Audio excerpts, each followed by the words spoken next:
Merci de nous rejoindre sur Afro Info DSA43 pour être informé de la situation sécuritaire de l'Est de la République démocratique du Congo. Vous êtes nombreux à nous suivre ce samedi 15 novembre 2025. Vous êtes les bienvenus. Nous allons nous rendre dans l'Est de la République démocratique du Congo où le combat s'intensifie malgré que les deux parties se trouvent du côté du Doha au Qatar. Mais sur le terrain, rien ne change dans le territoire de Kabare. Et là, nous sommes dans la province du Sud Kivu où le combat s'intensifie entre les résistants Wazalendo appuyés par l'armée congolaise et la coalition RDF M23. Vous devez retenir que la journée d'hier, vendredi à ce samedi 15 novembre 2025, c'est une journée noire pour les rebelles du M23 soutenus par les Rwandais. La journée d'hier a été catastrophique pour l'armée rwandaise et ses supplétifs du M23 qui se sont affrontés aux résistants Wazalendo appuyés par l'armée congolaise. Chers téléspectateurs d'Afro Info DSA43, qu'est-ce qui s'est passé? Vous devez retenir, chers téléspectateurs d'Afro Info DSA43, selon les informations relayées par les médias, les Volcans News, plus de 50 rebelles du M23, dont un officier, ont été neutralisés au cours de ces affrontements qui ont duré toute la journée, principalement dans les villages de Tchouloué et Luhago. Là, nous sommes dans la même zone de Kabare. Vous devez retenir que Kabare est à limite avec le groupement Moulamba, puisque le groupement Moulamba est à limite avec la ville de Bukavu. Qu'est-ce qui s'est passé? Les sources de ces médias indiquent que la coalition RDF M23 tentait de contourner. Vous le savez très bien que les rebelles du M23 soutenus par l'armée rwandaise sont réputés des débordements. Ils voulaient encore contourner les positions tenues par les forces armées de la République démocratique du Congo et les résistants Wazalendo. Face à cette manœuvre, les forces gouvernementales ont réagi rapidement, infligeant de lourdes pertes à cette coalition RDF M23 au niveau de Tchouloué, également au niveau de Luhago. Vous devez retenir que Luhago et Tchouloué, ce sont des localités qui sont occupées par les résistants Wazalendo et les forces armées de la République démocratique du Congo. Vous devez retenir, chers téléspectateurs d'Afro Info DSA43, que les combats s'intensifient toujours, même si les rebelles ont eu beaucoup d'échecs. Vous devez retenir que des habitants même des villages de Tchouloué et Luhago et Kabare Centre que nous venons à peine de contacter ont rapporté avoir vu les rebelles transporter les corps de leurs camarades tombés au combat, tandis que d'autres corps ont été abandonnés sur place, et c'est jusqu'au samedi matin, il y a toujours des corps visibles dans l'air fumé. Vous devez retenir que les Wazalendo revendiquent et affirment avoir en tout cas neutralisé ces rebelles du M23 soutenus par l'armée rwandaise qui tentaient de vouloir contourner leur position. Les Wazalendo qui continuent de constituer une forte résistance dans la région sont salués par les habitants locaux pour leur engagement face aux rebelles. Un résident d'ailleurs de Kabare qui a souhaité garder l'anonymat a confirmé la persistance de cette résistance des Wazalendo. Vous devez retenir que ce samedi, c'est une journée catastrophique pour les rebelles du M23 dans le territoire de Lubero. Les informations sont confirmées par toutes les sources que nous avions pu contacter.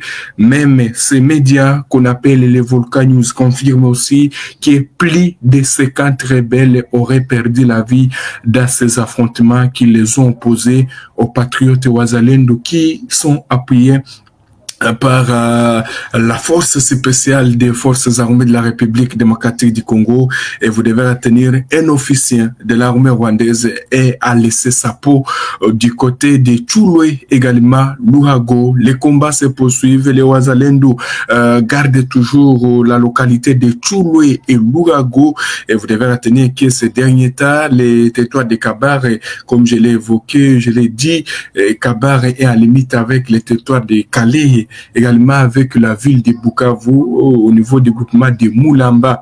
Les combats ne cessent toujours d'opposer les DK, les Wazalendo appuyés par les FRDC et les rebelles du M23 soutenus par les Rwanda et l'Ouganda.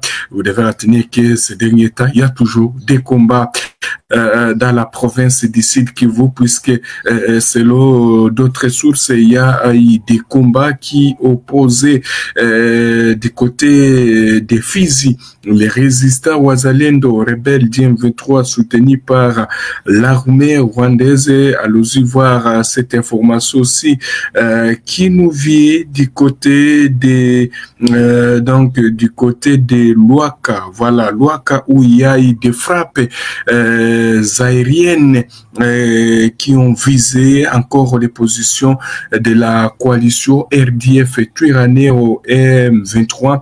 Vous devez retenir que c'était aux alentours des 20h d'hier vendredi, où les forces armées de la RDC ont, d'après nos sources, effectué une série de bombardements à travers son aviation sur les collines de Luakani, Ihonde et Kabunyeye, respectivement dans les villages de Bouegerera, Irega et Ikambi. Aucun bilan n'a été annoncé jusque-là, mais les premières informations disent que ces frappes ont ciblé les positions de la coalition RDF M23. Vous devez retenir que les combats se sont poursuivis toujours, chers téléspectateurs et d'Afro Info, DESA 43 dans les diverses localités, dans les territoires de Fizi également, où les forces armées de la RDC ont déjoué toutes les attaques de l'armée rwandaise et ses supplétifs et du M23. Vous devez retenir que les combats s'intensifient toujours, puisque hier, comme je le disais, il y a eu des affrontements violents qui ont été signalés au niveau dans le haut plateau d'Ouvira, aussi de la chefferie de Bavira, plus précisément dans le groupement de Bijombo, village de Rushimisha, Muramvia. Selon plusieurs sources, les combats ont opposé les Wazalendo à la coalition AFC Twirwaneho M23. Red Tabara Zambapé, dans une zone déjà fragilisée par des tensions récurrentes. Ces hostilités ont provoqué un mouvement massif de panique. Femmes et enfants et personnes âgées fuient sans orientation claire. L'armée congolaise a vu intervenir et les rebelles du M23 Twirwaneho ont pris la fuite. C'est ça que vous devez retenir, chers téléspectateurs d'Afro Info DESA 43 dans la province du Nord Kivu aussi. Vous devez retenir qu'il y a aussi des combats qui se poursuivent sur les différentes lignes de front, que ce soit dans les Massissi et dans les Rutshuru. On le dit toujours ici, et une journée ne peut pas se passer sans que les combats ne se poursuivent. Mais on va se diriger dans le territoire de Lubero, qui est sous choc, le territoire qui a été frappé par des attaques des ZDF. Chers téléspectateurs d'Afro Info DESA 43, vous devez retenir qu'il y a les localités qui ont été attaquées par les ZDF, les terroristes, attaqué la nuit du vendredi à ce samedi 15 novembre. Il s'agit de la localité de Biambwe, dans le groupement Manzia, en territoire de Lubero. Les terroristes de l'EDF ont signé l'incursion dans plusieurs villages, notamment Makuta, Mabiango et Majingo. Une structure sanitaire locale, comme on peut voir sur ces images, a été brûlée. Des malades n'ont pas été épargnés.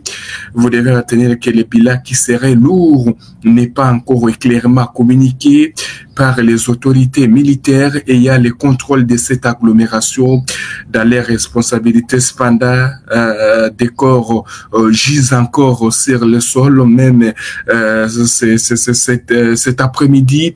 Vous devez retenir que les EDF continuent à semer la terreur dans la province du Nord Kivu, plus précisément dans le territoire de Lubero, également au niveau des Beni, dans le territoire de Beni, également dans le territoire dans la province de l'Ituri. Alors, partons aussi à Goma pour voir cette information où le gouvernement déclare que l'aéroport international de cette ville sera encore disponible, fermé depuis l'occupation de Goma par la coalition RDF M23. L'aéroport de Goma dans la province Nord Kivu devrait rouvrir partiellement d'ici la fin de cette année, mais exclusivement pour les vols humanitaires, les vols humanitaires des jours. Cette décision a été annoncée hier vendredi 14 novembre lors de la dernière réunion du Conseil des ministres. La réouverture de l'aéroport s'inscrit dans le cadre des mesures annoncées par le président français Emmanuel Macron lors de la conférence sur la région des Grands Lacs tenue à Paris, la capitale française. Pour le président de la République démocratique du Congo, son Excellence Félix-Antoine Tshisekedi Tshilombo, cette initiative est cruciale en fait de briser l'isolement des populations locales, faciliter l'accès des humanitaires et accélérer l'acheminement des secours dans la région. C'est ce que vous devez retenir concernant la réouverture encore qui a été annoncée de l'aéroport de Goma par son Excellence Félix-Antoine Tshisekedi Tshilombo, car c'est le gouvernement congolais qui devrait annoncer cela. Vous devez retenir, chers téléspectateurs d'Afro Info de 43, dans l'édition qui va suivre. On se rendra également du côté de Doha où nous apprenons à travers diverses sources qui est la signature en tout cas entre les rebelles du M23 soutenus par l'armée rwandaise, les gouvernements congolais et les mouvements ou les rebelles du M23 soutenus par le Rwanda sont prêts à signer à Doha un accord cadre qui doit organiser la poursuite des négociations en vue d'un accord de paix global selon des informations obtenues par nos confrères d'actualité précédée. Il ne s'agit pas encore d'un texte final, mais d'un document fixant la méthodologie et des calendriers de discussions à venir. Selon ces mêmes sources, les deux parties vont confirmer un cessez-le-feu permanent et réaffirmer leur engagement à libérer les prisonniers conformément au mécanisme déjà paraphé en septembre et en octobre 2025. On se rappelle, l'accord cadre devrait définir une série de protocoles dont plusieurs restent à négocier dans les 2 semaines suivant la signature.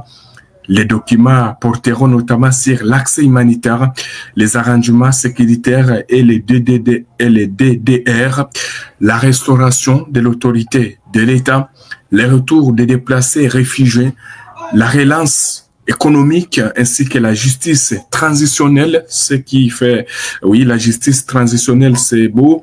Les textes insistera selon les informations recueillies sur la résolution des causes profondes du conflit, la lutte contre la discrimination, le renforcement de l'unité nationale et la mise en place d'une gouvernance inclusive selon les informations obtenues par nos confrères d'actualité précédée. Mais sur le terrain, les rebelles veulent éteindre leur zone d'influence. C'est ainsi que les Wazalendo et les FARDC sont tellement vigilants et sont en train de bloquer, de déjouer toutes les attaques de cette coalition RDF M23. Alors, attendons voir qu'est-ce qui va se passer parce que selon les mêmes informations, la signature pourrait intervenir vers 13h heure de Doha On sera là, on va vous informer toujours de ce qui va se passer dans les heures qui suivent.